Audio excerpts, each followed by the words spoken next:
Hello everyone, welcome to the session, and let's start this session by a recap of week 1. It will be a very quick Kahoot quiz. So let us start it. So the question will be shown on the screen, but from answers perspective, you'll have to click on your device from your device or any other browser that you have. So question will be on the screen. From the answers perspective, it will be on the device. So every question, I believe I set a timer of 30 seconds. It's not much, but yeah, I think we should be good enough. So there are around 8 questions. I think we'll start now.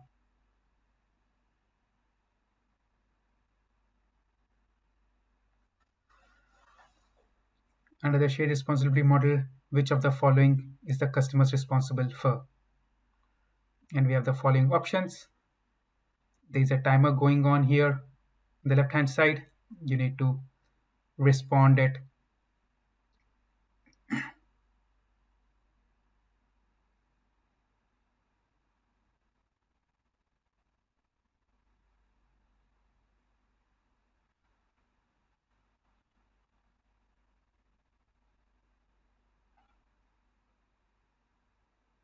Okay.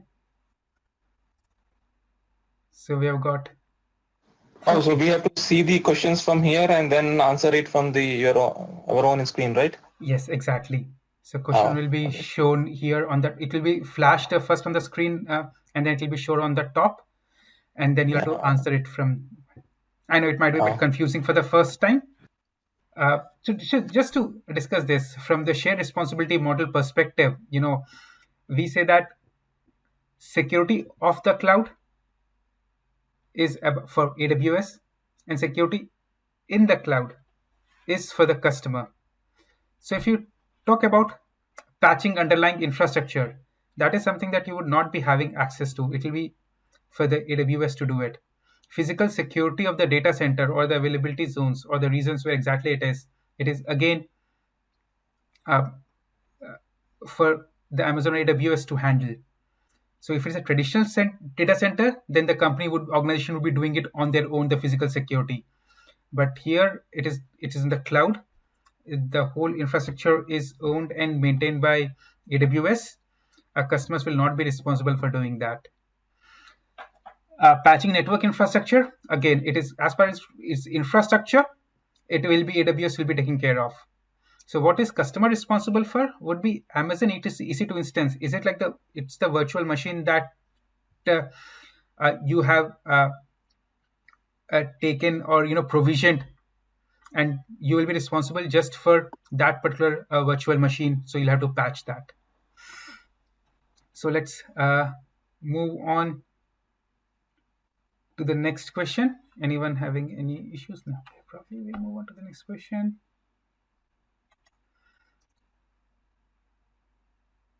Okay, so we have got these guys at the top. What secure option can be used to access cloud infrastructure with a non-GUI Linux-based machine? You can still see the question on the top in case if you are not able to get it, and you'll have to choose the right answer.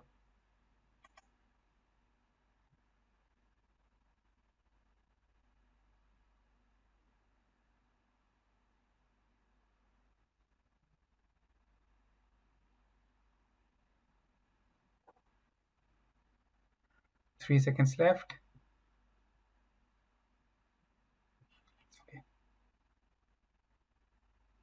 Okay, we got the maximum answers correct, which is AWS CLI. So as we discussed last time, the ways to access uh, AWS would be definitely AWS Management Console, which is a graphical user interface that we have seen last time. Then AWS SDK. This is mainly for the programming. If you want to use your favorite programming language like C# or Java or Node.js to access cloud resources. CLI is mainly non-GUI Linux-based Bash or even from PowerShell. You can access AWS resources. So in this specific question, we were talking about non-GUI Linux-based machine. So CLI would be the right answer. So let's move on to the next question. Distributing workloads across multiple availability zones supports which cloud architecture design principle?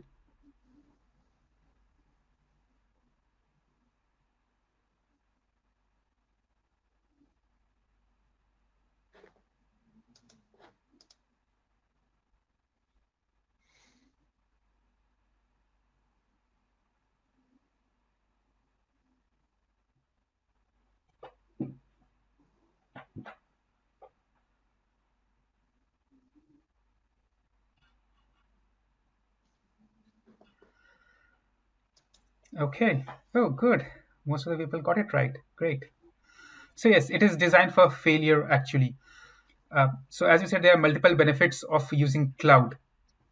Uh, Automation is not one of them, or you can automate from anywhere, though it might be easier to automate in cloud because there are a lot of tools that are already available.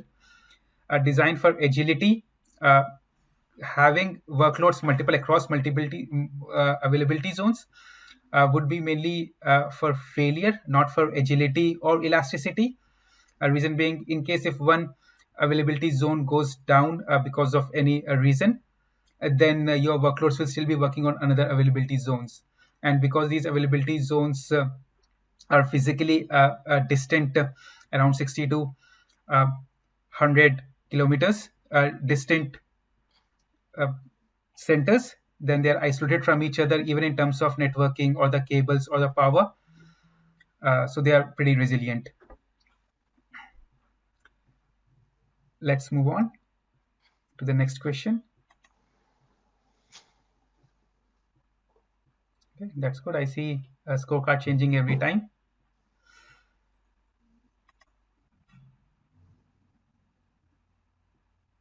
It's a multi-select question.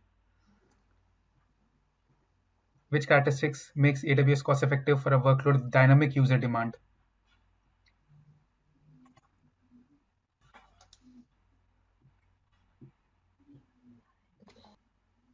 Time up. Okay, good enough. So yes, for dynamic user load, it is mainly elasticity and pay as you grow pricing that makes it cost effective. High availability is not making going to make it cost effective. In some instances, it might be more costly because you will be having multiple instances in multiple availability zones to make it highly available.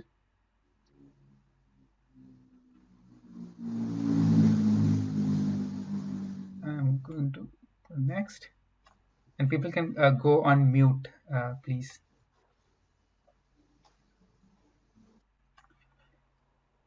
Okay, so I'm moving to the next question. Which of the following is the correct relationship between regions, availability zones, and edge locations?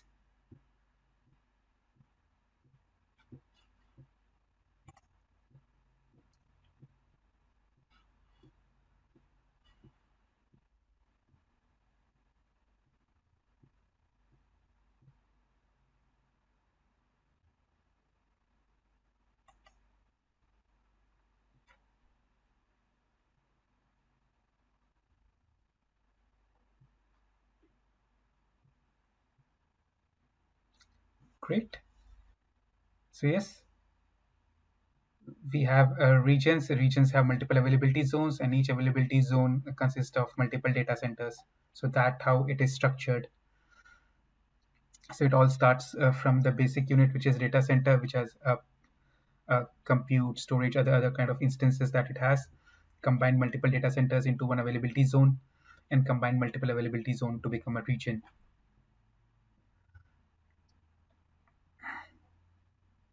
Okay, we're going to move next.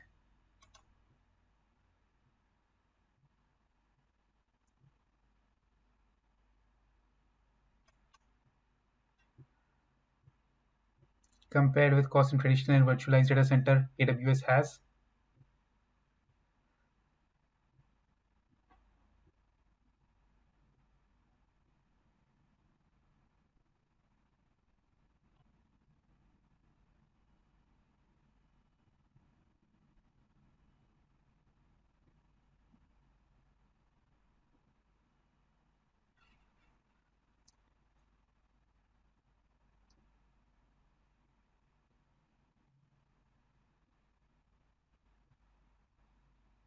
Good enough. Yes, it has both lower variable costs and lower upfront costs. This might feel that how can variable costs be lower? It will be lower because if anyone is maintaining their own data centers, though there is a very large upfront cost, but there will be a variable cost there even in terms of maintaining the data center, whether it is physical security or the cooling mechanism or the wear and tear that happens in a data center. when it comes to the cloud, that variable cost is lower because of the massive economies of scale at which AWS operates. And since it is both lower variable cost and lower upfront cost, and not a greater variable cost. I can see there is one question. What are edge locations? Shitanshu will come back to it. Edge locations. We'll talk about it when we'll be talking about a CDN, which is Content Distribution Network.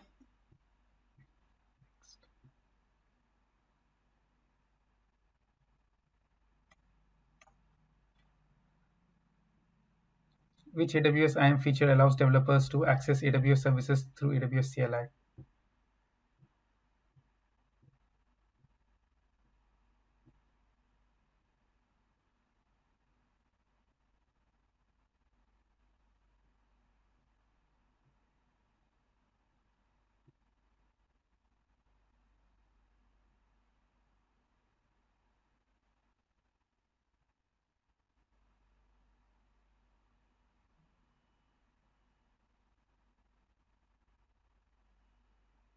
Yep, access keys is the right answer. For accessing the AWS CLI, you will need to have the access keys.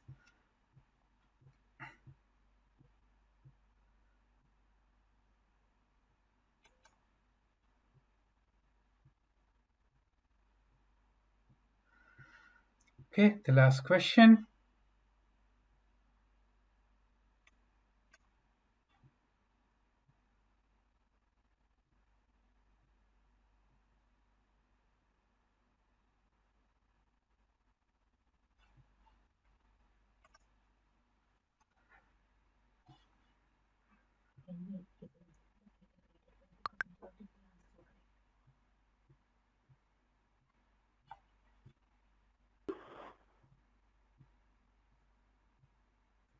Yes, IAM user is the right answer.